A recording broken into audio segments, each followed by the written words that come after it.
Entrepreneur, c'est pas un métier, c'est vraiment une attitude, c'est un savoir-être, c'est des compétences qu'on peut avoir, c'est des soft skills.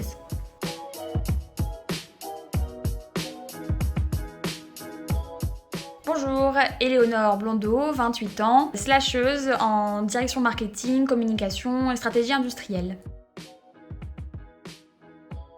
J'ai créé et développé et dirigé CleanCup de 2015 à 2020, enfin fin 2019. CleanCup, c'était une solution pour supprimer l'usage des gobelets jetables et améliorer l'expérience de boire dans les campus, entreprises et collectivités. Donc concrètement, on avait développé une machine qui permet de distribuer, collecter et laver automatiquement sur place des verres réutilisables. Donc c'est parti d'abord d'un constat quand j'étais encore étudiante. Dans l'école, il y avait une cafette avec des gobelets. Les gens prenaient un gobelet, le remplissaient d'eau, buvaient une gorgée, jetaient l'eau, jetaient le gobelet et revenaient 5 minutes plus tard pour recommencer. Donc en fait c'était très sale, les poubelles débordaient de gobelets, c'était écologiquement assez catastrophique. Et puis les gobelets c'est jamais quelque chose d'agréable, que ce soit pour de l'eau ou pour des cafés, on se brûle les doigts, etc. Donc il y avait aussi un vrai problème d'expérience utilisateur. Donc je connaissais le système des gobelets consignés sur les événements et je me suis dit mais pourquoi pas créer une machine qui puisse tout automatiser sur place. Et donc je ne m'étais jamais dit que j'allais créer une entreprise, mais à la fin de mes études, j'étais diplômée en août 2015, qui est le mois où a été votée de la transition énergétique, et qui interdisait au 1er janvier 2020 les gobelets plastiques à usage unique, donc ça me laissait 5 ans pour développer ce projet. Donc comme je ne trouvais pas quel métier je voulais faire, mais que je savais que je voulais travailler dans les clean tech, et ben je me suis dit pourquoi pas. Ensuite, CleanCup, ça a été très intense. On a d'abord participé à énormément de concours pour gagner des financements pour pouvoir lancer le projet du point de vue notamment prototypage. Et donc ça nous a permis de bien structurer aussi le projet, de rencontrer des prospects et des futurs clients. À l'époque, ça m'a aussi permis de rencontrer un associé avec qui j'ai été associée pendant 1 an. Finalement, ensuite, on s'est séparés pour des divergences sur la stratégie pour continuer l'industrialisation du produit. Donc, c'était une belle aventure déjà. Et puis, ensuite, l'équipe s'est structurée pour atteindre 10 salariés, quarantaine de clients, dont des très grands comptes comme la Métropole de Lyon, la SNCF, Sodexo, Louis Vuitton, Assystem, voilà, en France principalement, mais on avait aussi de la demande à l'étranger, à qui on louait notre service. Et on est arrivé fin 2019, on avait commencé l'industrialisation du projet et on voulait financer la suite de l'industrialisation. Donc on a lancé un tour de financement qui ne s'est pas exactement passé comme on avait prévu parce que malheureusement en amorçage en France, il n'y a pas réellement de fonds qui financent les startups industrielles. Et donc on a cédé l'activité à un repreneur qui a repris la suite fin 2019. Alors une startup industrielle, comment on fait? Qu'est-ce que c'est? Alors déjà moi dans cette définition-là, j'entends notamment les produits plus gros qu'une boîte à chaussures. Et quand ça rentre dans une boîte à chaussures, c'est plutôt de l'IoT et ça peut rentrer sur les mêmes modèles que du numérique. Mais startup industrielle, donc c'est-à-dire un produit qui commence à avoir une petite taille imposante, enfin en tout cas plus gros qu'une boîte à chaussures. Effectivement, il y a 3 grandes phases. R&D, prototypage. Donc là, on a défini un cahier des charges fonctionnel dans lequel on essaie de faire rentrer un cahier des charges technique. Donc on n'est pas sûr d'y arriver, donc on fait des tests. Notamment, nous, on a fait un premier démonstrateur pour valider l'aspect esthétique et l'usage en fait, et finalement le marché grâce à une coquille vide qu'on a testé auprès d'utilisateurs, de clients. Une fois que la coquille vide a été validée, on a fait un prototype qui est resté chez nous, qu'on appelle un proof of concept. Donc un prototype où on a mis à l'intérieur toute la technologie. Parce qu'en fait, nous, notre challenge, c'était notamment de mettre énormément de technologies différentes dans un espace très restreint, tout en respectant les normes d'hygiène, de sécurité liées aux enjeux techniques qu'on rencontrait. Donc ce prototype-là, il est resté chez nous, mais il a permis de valider la faisabilité technique. Et ensuite, on a eu un prototype industrialisé. Donc là, c'est le premier produit qui à la fois à l'externe et l'interne, qui fonctionne et qu'on peut mettre chez un client pour une phase de test démo plus ou moins longue. Donc nous, notre premier client, ça avait été la SNCF, que je remercie encore. Et une fois qu'on a ce prototype industrialisé, il n'est pas du tout encore robuste du point de vue fiabilité, et notamment après il y a une énorme optimisation à faire du point de vue coût. Une fois qu'on commence à ces réflexions-là, qu'on fait du design to cost, ça s'appelle, on passe sur la phase de pré-industrialisation, c'est-à-dire qu'on essaye d'augmenter les quantités produites, de réduire les coûts et d'améliorer la fiabilité. Donc pour ça, on doit faire du re-engineering, parce qu'en fait, il y a des technologies qu'on utilise sur le prototypage, typiquement l'impression 3D, qu'on ne peut pas du tout utiliser quand on est sur une vision grande série. On essaie aussi de réduire le nombre de pièces, d'avoir des matériaux plus robustes, etc. Donc c'est du re-engineering, de l'investissement dans des outils de production, donc on commence à faire des moules, des pieuvres électroniques, et on a aussi donc des bancs de test pour donc vraiment valider la fiabilité et tester la fiabilité pour savoir par exemple au bout de combien de cycles la machine tombe en panne. Voilà. Donc ça c'est la phase de pré-industrialisation qui nous permet d'atteindre un produit qui, donc là on n'a pas pu arriver à cette dernière phase, qui est finalement reproductible en X séries par jour ou par mois ou par semaine selon les objectifs qu'on s'est définis, à la chaîne sur des lignes de séries de production. Donc il y a que 3 grandes phases, et donc nous au début, la première, donc je suis pas ingénieure, donc j'y connaissais rien, donc moi il m'a fallu 3 mois d'exploration pour comprendre développer un produit ça veut dire quoi, comment on fait, pour comprendre les 3 grandes phases que je viens de vous présenter. Le vocabulaire aussi, parce que c'est un vocabulaire qui est malheureusement qui s'est beaucoup perdu en France, et particulièrement dans l'écosystème startup qui n'est pas connu du tout. On sait très bien parler d'intelligence artificielle, de blockchain, de lean nurturing, de marketing automation, mais par contre, un moule, un banc de test et visiter une usine, on ne sait pas ce que c'est. Donc comprendre un peu tout ça, les enjeux, les acteurs, les pôles de compétitivité, les écoles d'ingénieurs, etc., les laboratoires.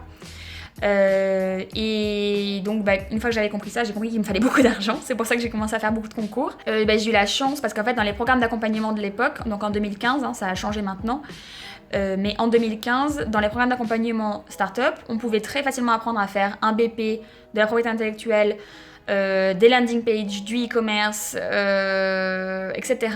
Par contre, apprendre tout ce dont j'avais besoin pour le produit, ça n'existait pas dans les programmes d'accompagnement. À l'époque, il y avait pas, ou alors je n'ai pas trouvé de programme sur ce sujet-là. Il y avait un petit début, donc il y avait des Fab Labs qui commençaient. Donc à l'époque, c'était quand même un nouveau mouvement, les Fab Labs. Maintenant, on en a dans toutes les entreprises, dans toutes les écoles, etc. Mais à l'époque, c'était quelque chose de nouveau. Donc nous, on a eu la chance de rencontrer les compagnons du devoir et du Tour de France. Avec eux, on a eu une très belle relation et qui étaient très intéressés en fait pour nous leur apporter un peu de l'innovation et aussi revaloriser leur métier. Et nous, on avait complètement besoin de leurs compétences et de leurs ateliers, puisqu'ils avaient un super site à Saint-Étienne où ils nous ont dédié une salle entière et on avait accès à toutes les machines de l'école. Donc c'est vraiment grâce à ça qu'on a pu faire la phase de R&D de prototypage, jusqu'à ce qu'on ait après nous nos propres locaux avec notre propre atelier.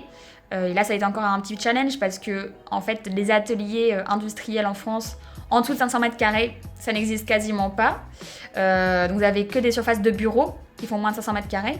Mais quand vous voulez avoir 50 mètres carrés de bureaux et 50 mètres carrés d'atelier, c'est très rare comme format de bâtiment. Mais on avait réussi à le trouver. Oui, donc effectivement, il y avait plein de freins dans le projet que j'ai pas forcément vu parce que l'ignorance est la meilleure des... Des fois, il vaut mieux pas savoir pour se lancer. Et donc effectivement, une femme, à l'époque moins de 25 ans, pas ingénieure, start-up, industrielle, pas d'expérience, pas de moyens non plus financiers du tout. Donc de très nombreux freins, et effectivement le frein principal c'était le fait d'être une start-up industrielle. Donc c'est parce que l'écosystème n'était pas du tout prêt pour ça. Donc comment garder la motivation quand on fait cette liste là, tout simplement parce qu'en fait j'étais convaincue, il n'y avait pas d'autres mots en fait, et sur les 4-5 ans sur le projet, j'ai jamais rencontré quelqu'un qui m'a dit « ton projet, c'est de la merde ». Tout le monde disait mais c'est juste évident, pourquoi ça n'existe pas déjà, c'est rentable, c'est viable, c'est sexy, c'est made in France, c'est éco-conçu, ça répond à un vrai besoin, il y a la législation, enfin... Donc en fait j'en étais convaincue, nous on n'avait pas besoin de faire de démarchage, toutes les semaines c'était quasiment presque par jour, 5 à 10 demandes entrantes de tous les plus grands comptes qu'on peut rêver quand on est une start-up. Donc j'en étais juste convaincue, donc voilà, quand on est motivé, il faut avoir une énorme capacité d'apprentissage, d'adaptation, une bonne force de travail aussi, on voit les cernes. J'en étais convaincue, mon équipe était convaincue, j'ai eu la chance d'avoir ça n'a pas été tout rose, clairement, mais je sais que j'avais une équipe solide et qui a énormément travaillé et je les remercierai jamais assez pour ça. Donc on a tout donné et beaucoup de gens nous ont aidés aussi parce qu'à un moment donné on a été aussi les chercher, hein, ça vient pas tout seul, mais voilà, je pense que quand t'es convaincu et que t'es pas la seule et autour de toi on te confirme qu'il y a un intérêt, voilà, pourquoi lâcher en fait. Ça a été effectivement difficile, on va pas se mentir, surtout quand en fait le projet marche super bien et que il y a eu plusieurs raisons qui ont fait qu'on a dû céder l'activité, mais principalement c'est un vrai problème de l'écosystème. Donc c'est quand même une certaine frustration de ne pas avoir pu aller au bout, parce qu'en plus CleanCup, en ce qui me concerne, l'entreprise s'appelait pas CleanCup mais Cédine.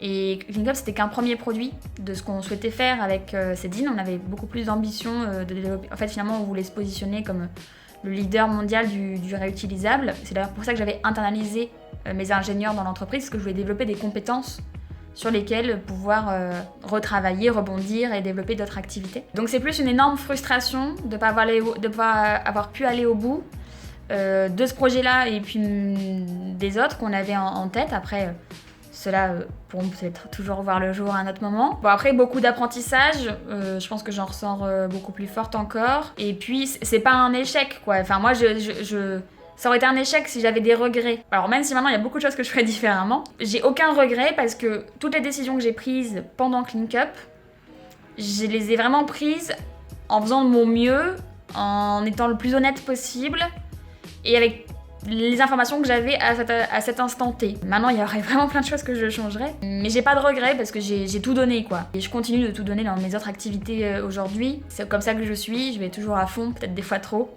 mais au moins j'ai pas de regrets. C'est important, vaut mieux se tromper, apprendre, que de pas y aller, de pas oser. C'est un échec si j'avais vraiment pas été au bout, ou en tout cas pas donné le maximum.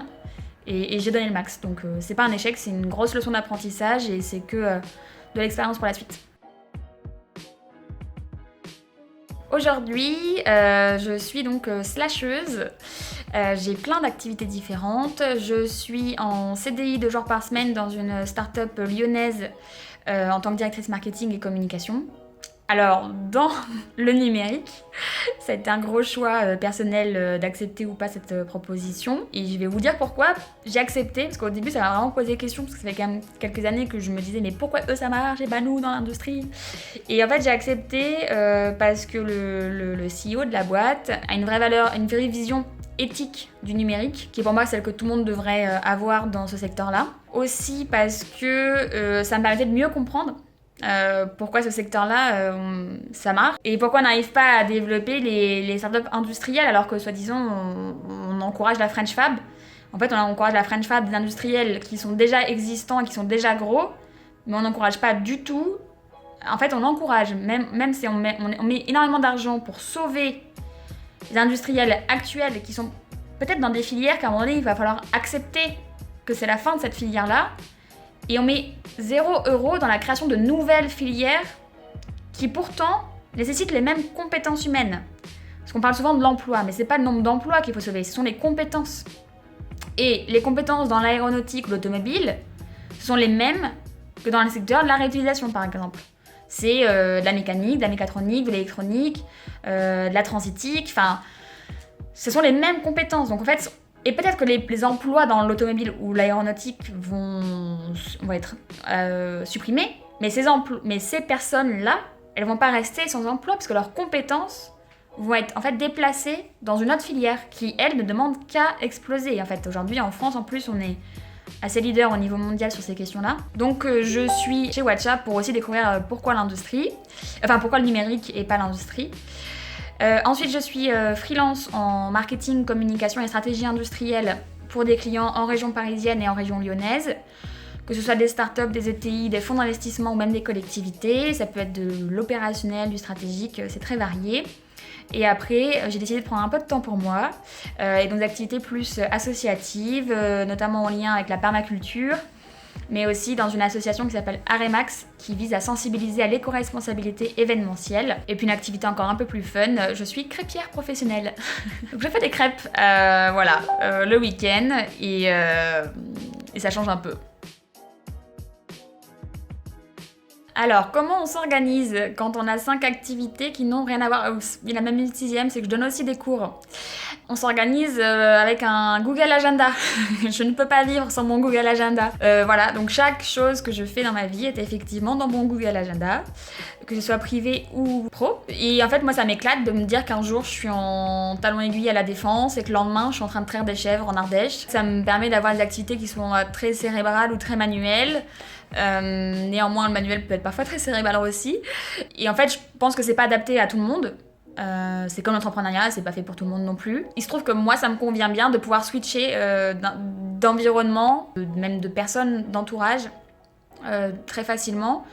Donc c'est de l'organisation. Moi, ça fait... Enfin, je différencie pas vraiment ma vie pro de ma vie perso parce que tout ça, c'est un tout. C'est ma vie, en fait. J'adore faire des crêpes, je le fais vraiment pour le fun. Alors, il se trouve que, vu les salaires qu'on trouve dans la restauration, je le fais pas pour vivre. Hein. On est juste payé parce que sinon, ça serait du travail caché. Je m'éclate autant dans mes activités plutôt business que dans mes activités complètement plus associatives ou bizarres. Et aussi, quand je m'engage sur des délais, je les respecte parce que dès qu'on commence à accumuler du retard, on se sort plus. Donc quand je donne une deadline, je la respecte toujours et voilà. Beaucoup de structuration, d'organisation et de rigueur en fait sur une hygiène de vie globale, professionnelle et personnelle. Oui, il existe des solutions pour accompagner le développement des startups industrielles pour qu'elles passent de startups à scale-up. Déjà, premièrement, je pense que c'est d'utilité publique que la BPI et le gouvernement créent une poche d'investissement institutionnelle pour les startups en amorçage, où il n'y ait pas de condition d'un minimum de chiffre d'affaires réalisé, où il n'y ait pas de condition d'avoir des brevets issus de laboratoires. Parce qu'aujourd'hui, par exemple, ClinkUp avait des brevets, mais qui n'étaient pas issus de laboratoire, puisque la technologie n'était pas issue de laboratoire, était issue de ma petite tête. Et en fait, donc c'est mettre en place donc, des fonds d'investissement en amorçage et en fait les éduquer au fait que l'industrie, c'est pas moins rentable, c'est peut-être rentable 1 ou 2 ans plus tard que du numérique, mais ça peut être très rentable. Et l'intérêt, contrairement à du numérique, c'est que si ça se casse la gueule, il y a toujours des capex qu'on peut utiliser et revendre. Contrairement à du numérique où du jour au lendemain vous aviez 15 millions d'utilisateurs, puis le jour d'après il n'y a plus personne, et vous vous retrouvez avec des lignes de code et vous ne pouvez plus rien en faire. Alors que dans l'industrie, vous avez des moules, vous avez des bancs de test, vous avez des usines, vous avez du matériel qui est valorisable. Première solution, voilà, c'est de donc bien éduquer les financiers, notamment en amorçage, parce que c'est vraiment là qu'il y a un vrai problème. Parce qu'en capital développement, on connaît l'industrie, c'est vraiment sur la phase amorçage qu'il y a un besoin, avec des fonds qui puissent avoir des poches d'investissement allant de 500 000, 1 million, 2 millions, 3 millions, jusqu'à 5 millions d'euros d'investissement dans des projets, évidemment, qui ont montré la viabilité et l'intérêt commercial du projet. Hein. Je parle de gens qui ont un marché, parce que quand ils n'ont pas de marché, il n'y a pas de marché. Mais là, je parle de quelqu'un qui a une techno qui fonctionne avec un marché. La deuxième solution, c'est de valoriser les innovations d'usage. Aujourd'hui, on ne valorise que les innovations de rupture issues de laboratoire, mais pas du tout des innovations d'usage. Alors que, si on prend l'exemple de ClinkUp, ClinkUp, c'est une innovation mondiale qui a aujourd'hui jamais été copiée encore, puisqu'en fait, ça paraît très simple comme ça à comprendre ClinkUp, mais mon partenaire industriel me l'avait dit une fois, ClinkUp, c'est aussi complexe qu'une petite voiture. Et c'est pas tout le monde qui invente des petites voitures tous les jours. Donc en fait, il y avait un savoir-faire technologique. Il n'y avait pas de rupture technologique. Il y avait un savoir-faire technologique qui était très très élevé et que je pense que je n'ai pas assez valorisé. Mais donc du coup, on valorise pas. En fait, il faudrait qu'on réussisse à développer des sortes de brevets, mais pour les innovations d'usage. Voilà. Et je pense que l'INPI pourrait se pencher sur la question. Et en dehors, il y a des dessins et modèles, mais c'est pas valorisé du tout par les fonds d'investissement. Donc il manque en fait un papier pour valoriser ce type d'innovation, qui soit pas forcément de rupture, mais qui soit quand même réellement une vraie différenciation sur le marché. Donc créer des fonds d'investissement en amorçage, qui investissent dans des projets qui ont déjà fait des preuves de marché, donc qui ont créé 1, 2, 10 projets, produits physiques, avec des clients, des précommandes, et qui savent l'industrialiser avec un partenaire qui peut en attester, ou pas de partenaire d'ailleurs, parce que aussi un des points, c'est que les fonds d'investissement en amorçage qui nous avaient donné, on avait quand même eu des go, mais justement comme ils ne connaissaient pas l'industrie, conditionnaient leur entrée au capital à l'entrée d'un industriel. Donc ça veut dire qu'en tant que start-up industrielle, on est en fait conditionné, on n'a pas le choix de se faire absorber. Voilà, à l'heure actuelle en France, c'est ça, c'est qu'on n'a pas le choix de se faire absorber. Sensibiliser les financiers, créer des fonds d'amorçage orientés industrie, revaloriser les innovations d'usage et le savoir-faire industriel. Plus globalement, en fait, réapprendre aux Français ce que c'est l'industrie. Il y avait eu l'initiative L'usine extraordinaire en 2018, qui était une super initiative au Grand Palais, qui visait le grand public, et que ce soit les professeurs, les étudiants, les parents d'élèves, ou le grand public, voilà. Il y avait vraiment un vrai besoin que ces gens-là mettent les pieds dans des usines. Et les financiers en premier, d'ailleurs. D'ailleurs, moi, j'avais, par exemple, emmené mon banquier et mes actionnaires dans l'usine pour leur montrer, ben voilà, ça, c'est notre moule, ça, c'est notre ligne d'assemblage, ça, c'est nos bancs de test, ça, c'est nos prototypes. Et parce qu'en fait, ils se rendent pas compte. Et on a la chance d'avoir quelque chose qui est physique, donc autant en profiter, contrairement à des lignes de code. Il y a encore plein d'autres possibilités. Et je serais ravie de participer à la création de ces solutions. Pour l'instant, non.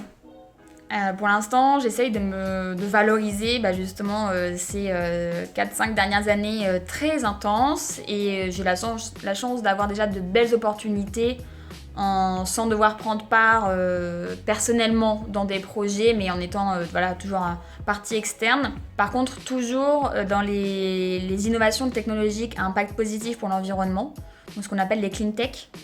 Donc ça, c'est important pour moi. Quelle différence? Et oui, puisque en fait, ce ne sont pas les mêmes choses. L'entrepreneuriat, c'est une attitude. Être entrepreneur. Entrepreneur, c'est quelqu'un qui va se lancer dans un tour du monde.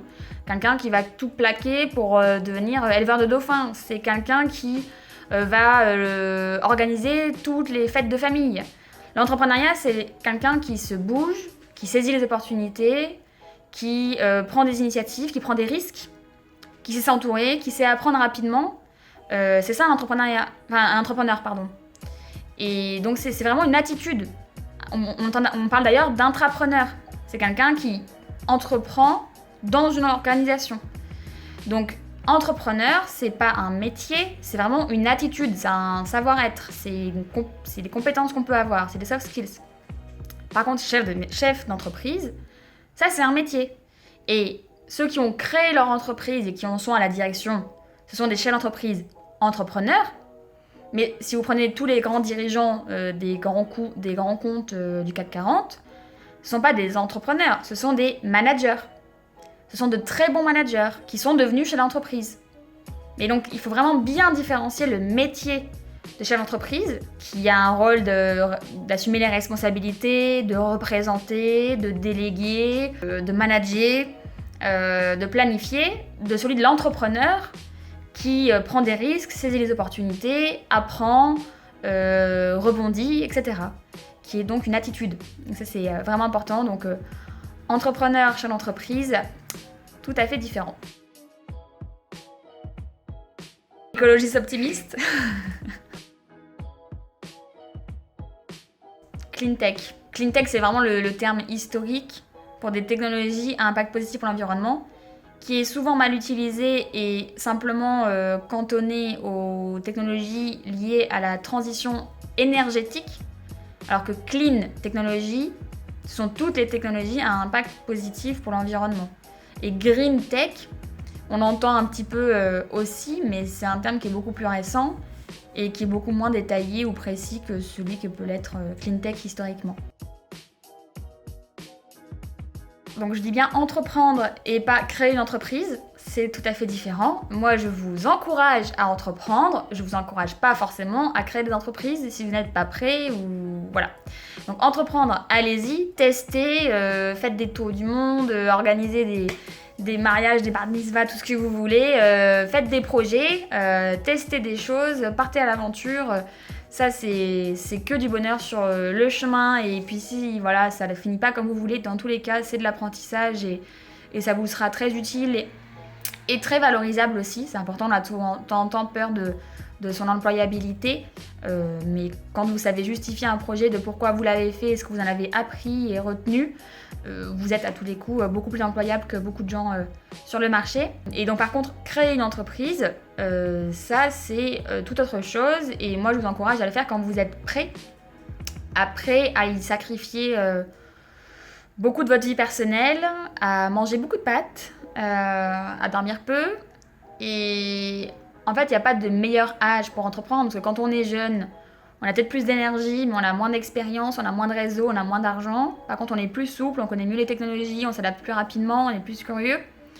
Et quand on est plus âgé, on a une famille qui dépend de nous, on a les moyens, mais on a une famille, on a des responsabilités, on est peut-être... mais par contre, on a le réseau, on a l'expérience. Donc il n'y a pas de meilleur moyen pour créer une entreprise.